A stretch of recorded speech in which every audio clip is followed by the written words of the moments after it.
হিতাধিকাৰী বিনামূলীয়া চাউল বিতৰণৰ নামত ব্যাপক দুৰ্নীতিত লিপ্ত হোৱা অভিযোগ ৰেচন কাৰ্ডৰ দোকানী মহম্মদ মিজানুৰ ৰহমানৰ বিৰুদ্ধে। জেললৈ যাবলৈ ভয় নকৰে ৰেচন কাৰ্ডৰ দোকানী। 1 গ্ৰাম চাউল কমকৈ দিলে জেললৈ যাব লাগিব বুলি ৰেচন কাৰ্ডৰ দোকানীক মুখ্যমন্ত্ৰীয়ে প্ৰদান কৰা সকিয়নি যেন এতিয়া অসাৰ প্ৰতিপন্ন হৈছে। হিতাধিকাৰীক বিনামূলীয়া চাউল বিতৰণৰ নামত ব্যাপক দুৰ্নীতিত লিপ্ত হৈছে একাংশ ৰেচন কাৰ্ডৰ দোকানী। পৰিয়ালৰ এজন সদস্যৰ বিপৰীতে চৰকাৰে নিৰ্ধাৰণ কৰি দিয়া 5 কিলোগ্ৰাম চাউলৰ পৰিৱৰ্তে ৰেচন কাৰ্ডৰ দোকানীয়ে দি আহিছে 4 কিলোগ্ৰামকৈ চাউল। দুখীয়া দৰিদ্ৰ ভোকৰ ভাতমুঠি কাঢ়ি নিয়াৰ দৰে এনেধৰণৰ নিন্দনীয় ঘটনা সংঘটিত হৈছে বৰপেটা জিলাৰ বাউসী সমবায় সমিতিৰ অন্তৰ্গত কাহিকুচি গাঁৱত। উল্লেখ্য যে ৰাষ্ট্ৰীয় খাদ্য সুৰক্ষা আইনৰ অধীনত খাদ্য অসামৰিক যোগান আৰু গ্ৰাহক পৰিক্ৰমা বিভাগৰ জৰিয়তে প্ৰতিমাহে বিনামূলীয়া চাউল যোগান ধৰি আহিছে চৰকাৰে। ৰাইজৰ অভিযোগ অনুসৰি বৰপেটা জিলাৰ কাহিকুচি গাঁৱৰ ৰেচন কাৰ্ডৰ দোকানী মহম্মদ মিজানুৰ ৰহমানৰ দোকানৰ অধীনৰ হিতাধিকাৰীসকলক চৰকাৰে নিৰ্ধাৰণ কৰি দিয়া পৰিমাণতকৈ 1 কিলোগ্ৰাম চাউল কমকৈ দি আহিছে। দোকানীজনৰ এনে কাণ্ডক লৈ ৰাইজৰ মাজত তীব্ৰ প্ৰতিক্ৰিয়াৰ সৃষ্টি হৈছে। ৰাইজে এই বিষয়ে প্ৰশ্ন কৰিলে দোকানী মহম্মদ মিজানুৰ ৰহমানে ভয় ভাবুকি প্ৰদান কৰে। ৰাইজৰ অভিযোগ অনুসৰি চৰকাৰে দুখীয়াৰ বাবে আবণ্টন দিয়া বিনামূলীয়া চাউলৰ ক'লা বজাৰত বিক্ৰী কৰি বিলাসী জীৱন কটাই আহিছে দোকানী মহম্মদ মিজানুৰ ৰহমানে।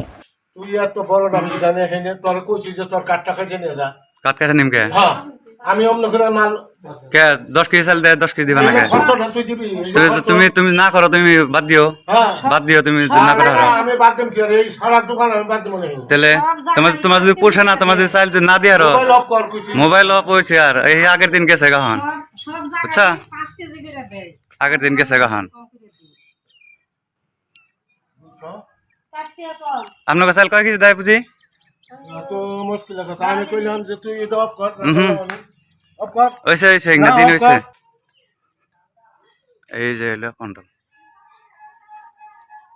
চৰকাৰে নিৰ্ধাৰণ কৰি দিয়া পৰিমাণ অনুসৰি চাউল বিতৰণ কৰিবলৈ বাৰম্বাৰ আবেদন জনোৱাৰ পাছতো হিতাধিকাৰীসকলৰ কোনো ধৰণৰ সঁহাৰি জনোৱা নাই মিজানুৰ ৰহমানে।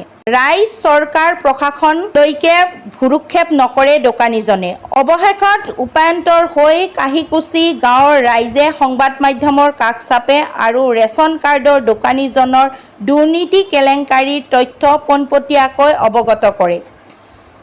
সৰজমিন তদন্তৰ জৰিয়তে দোকানীজনৰ বিৰুদ্ধে শাস্তিমূলক ব্যৱস্থা গ্ৰহণৰ লগতে চৰকাৰে নিৰ্ধাৰণ কৰি দিয়া পৰিমাণ অনুসৰি চাউলৰ বিতৰণ ব্যৱস্থা কৰিবলৈ কাহিকুচি গাঁৱৰ ৰাইজে জিলা প্ৰশাসনক দাবী জনাইছে। বৰপেটাৰ পৰা ৰাজু কুমাৰ দাসৰ ৰিপৰ্ট বিজনেছ ফাৰ্ষ্ট 24।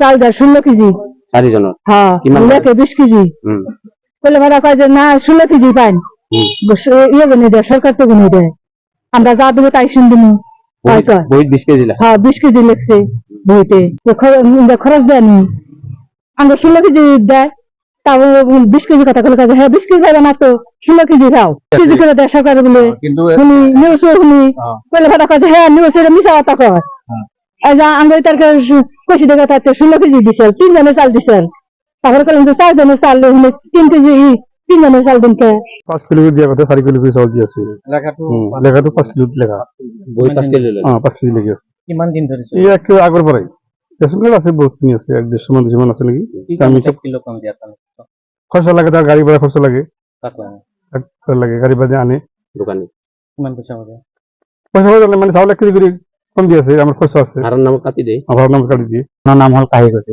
আর দোকানের নামজনী হল মিজানুর রহমান কাহিকুচিত ঘর। আপোনাৰ চাউল যদি আমি ল'ব আহো তেখেতৰ নামত ফাৰ্ষ্টত চাউল দিব লিখিব 10 কিলো কৰি বহি লেখাৰ পিছত তাৰপিছত চাউল দিব এজন মানুহ 4 কিলো কৰি আৰু তাৰ হৈ আমি যদি মাত মাতো কিবা উল্টাকে ধমকি দিয়ে এই দোকানীজনী গালি দিয়ে যি টি ভাষাৰে গালি দিয়ে সেইবিলাক ক'ব নোৱাৰো। মানুহ আমি ইয়াতে যিকেইটা মানুহ চব মানুহ ঘৰে ঘৰে এনেকৈ অৱস্থা হৈ আছে। টোটেল আমাৰ নাম হল 2জনৰ। টোটেল ৰেচন কাৰ্ড কিমান মান আছে? ৰেচন কাৰ্ডৰ মোটামুটি আছে 200 ওপৰত এনেকুৱা ইয়াৰ আগতে বহুত ষড়যন্ত্ৰ হৈছে ইয়াৰ নামে 5 কিলোকে দিয়ে 4 কিলো করে 4 কিলো 10 কিলো হলে দিয়া 8 কিলো আর যদি বেশি ধমকা ধমকি কথা তর্কাতর্কি হলে হাইস্ট 9 কিলো দিব তারপর অফিসত জনাইছো লিখিত জনাইছিল লিখিত জনা নাই মানে ভিডিওটো এৰিছিল